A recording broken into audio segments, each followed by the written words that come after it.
Was popping Who Dat Nation. This offseason, it could get crazy. So be sure to lock us in, subscribe, turn on your notifications, because if there's any big updates, there's any big news, any notable rumors, we're going to be covering it, and we're going to be covering it in detail, and it's going to be really entertaining. So be sure, lock us in, subscribe, turn on your notifications, and let's get this thing started.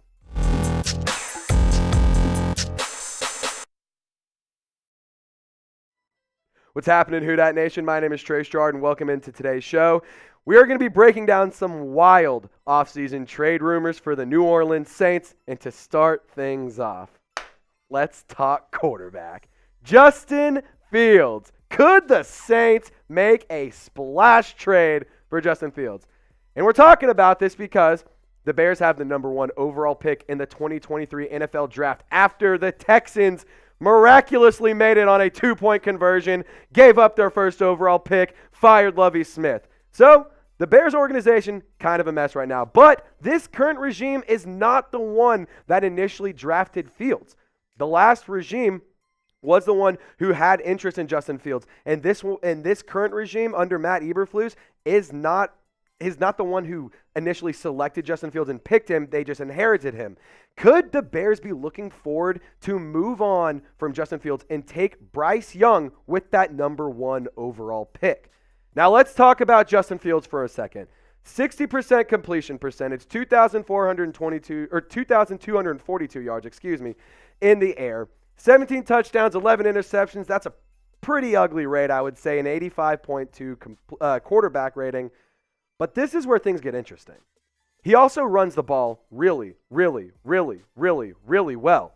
160 carries, 1,143 yards, 7.1 yards per carry, and 8 touchdowns on the ground. The evaluation is pretty tough on Justin Fields. He has an abysmal offensive line. He has no wide receiver help. When your best 2 wide receivers are Chase Claypool and Darnell Mooney, you ain't really going to get an accurate read on how good of a passer he is. And I will say this one point. Maybe Justin Fields' rushing ability, I hear a lot of chatter. He's just a running back. He's a great running back. Not sure about his passing ability, but he's a really good runner. What I'll say is, and this is kind of a weird situation with Alvin Kamara, you're going to be down a running back more than likely for about 4 to 6 games next year. Maybe it's one less running possibility that you have to figure out if you can't make it happen in terms of bringing in somebody to be a running back 2 behind Alvin Kamara to take over for the time that he could be suspended. Justin Fields, you still have some rushing ability with him. You have passing ability with him. I don't really know what to make of Justin Fields' talent, but if I were to make a trade proposal, this is something I kind of mocked up with our guy Tom Downey. I would throw wide receiver Michael Thomas, your 2nd-round pick this year and your 1st-round pick next year, so that way you could go get him. And I know a lot of people are saying, no, too much. I don't want to give that up for Justin Fields. I don't want to give that up for the former 1st-round pick.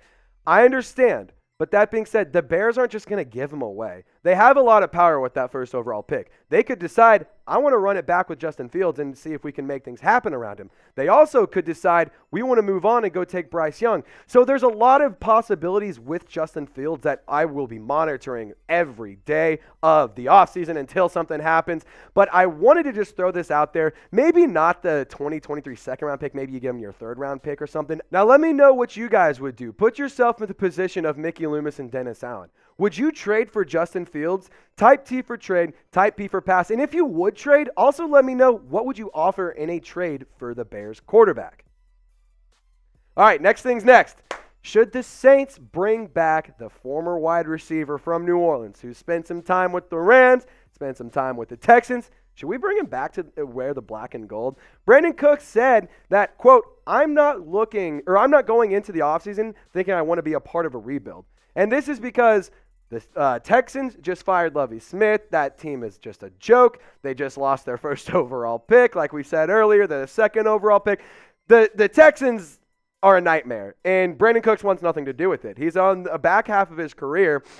He's still putting up good numbers, but at this point in your career, do you want to spend some time trying to help a franchise that's already broken, or do you want to go be chasing some wins, potential rings? I think that you would go pick the latter if you're Brandin Cooks.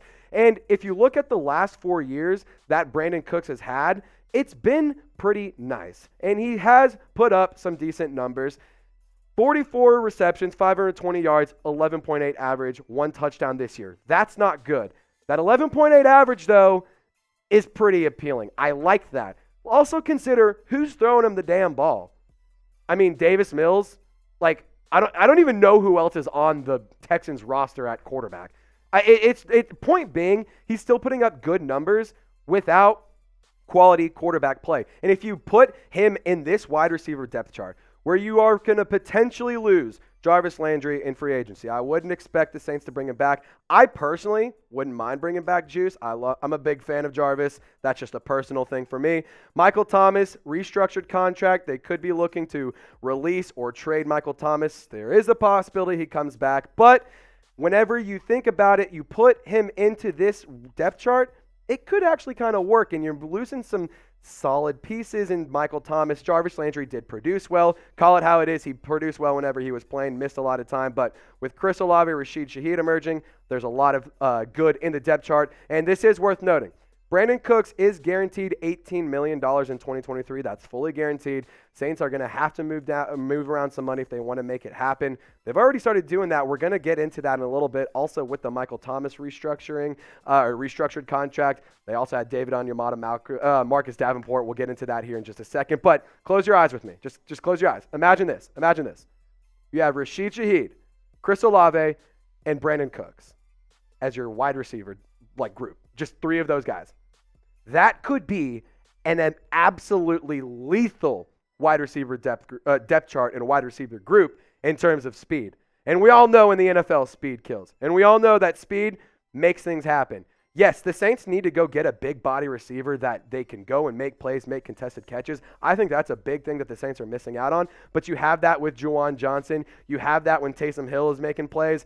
I think that Brandin Cooks could be a great guy to take the top off, get some back-end speed, help you drive the ball downfield alongside with Rashid Shaheed and Chris Olave. I know Olave is trying to bulk up and get bigger this offseason as well. I mean, it would just be fun. We have to talk about it. He wanted to get out of here, so I want to know what you guys have to think. Should the Saints trade for Brandin Cooks? Let us know your thoughts in the comments section. Type Y for yes, type N for no. You might get hit with the YouTube ad break right here, and if you do, go take advantage of it and let us know your thoughts in the comments. But also, shout out to today's sponsor, BetUS. You guys can get started at chatsports.com/bet. Use promo code CHAT125 for an 125% deposit bonus. There's no deal like this across the internet. There's no deal like this across any sports book or anything. BetUS is our official sportsbook partner here at Chat Sports. I've made a bunch of money this NFL season. I'm going to continue making money during the NBA season. Lost a little bit of money on the college football championship last night. It happens. TCU, thanks for not covering. But hey, you guys can get started. Chatsports.com/bet. Use promo code CHAT125, 125 deposit bonus. You put in $100, you have $225 of cheddar to game with. Go get started. Chatsports.com/bet. Promo code CHAT125. All right, next thing's next. We said there is a little bit of cap space news, so we got to break it down for you. Field Yates breaking it. For fans of Saints, cap news, cap money, all that kind of stuff. I'm not even sure what the word is. I'm not going to try it. Marcus Davenport and David Onyemata had the void dates on their deals pushed from February 17th to March 14th. This prolongs the windows to negotiate an extension and avoid dead money accelerating onto the cap in 2023. Also prevents either from getting tagged. So what does this mean? All this jargon, all this mumbo jumbo. Basically what it means, it gives the Saints time to move some money around, figure out what they want to do with Marcus Davenport and David Onyemata in terms of whether they want to bring them back next season or if they want to let them walk, both in contract years. It also puts an easy path to free agency if the Saints decide to move on. Marcus Davenport has a $7.6 million cap hit, 26 tackles, half a sack, 2 tackles for loss. Crazy stat here as well. Marcus Davenport had more ejections than sacks this year, so I don't know why you would want to bring him back. He's a former first-round pick. I get it. He's just been so inconsistent and so injured. It's hard to make an argument to bring him back, especially on a contract year when you're putting up numbers like this. David Onyemata, however, $10.1 million cap hit, 32 tackles, 3.5 sacks, 4 tackles for loss. Second half of the season really started coming into his shell, still really started doing a lot and really helping out the Saints defensive line. And on the interior, he is the best player in terms of pass rushing. I don't know if you can get a better defensive tackle like right now in free agency. And off the top of my head, there's nobody I would really like. I would rather draft somebody in the at the defensive tackle position if you were to move on from him. That being said, I also would just go ahead and let Marcus Davenport walk. Make it not an issue and just bring back David Onyemata. He's done pretty well this season. He's really made some strides this year. I think you can really save some money. I think you can move on from Marcus Davenport as much as it stinks. Let him go do his thing. Maybe a change of scenery is best for both, for all parties. So I want to know what you guys would do. Let me know. Would you let Marcus Davenport and David Onyemata walk, or would you keep them? Just let me know your thoughts in the comments. You guys can hit me up on Twitter, TraceGerard48, same on Instagram. I'll put the link in the comments in the comment section and the description of this video. Hit me up. Who Dat Nation? Y'all stay golden. I'll catch you next time.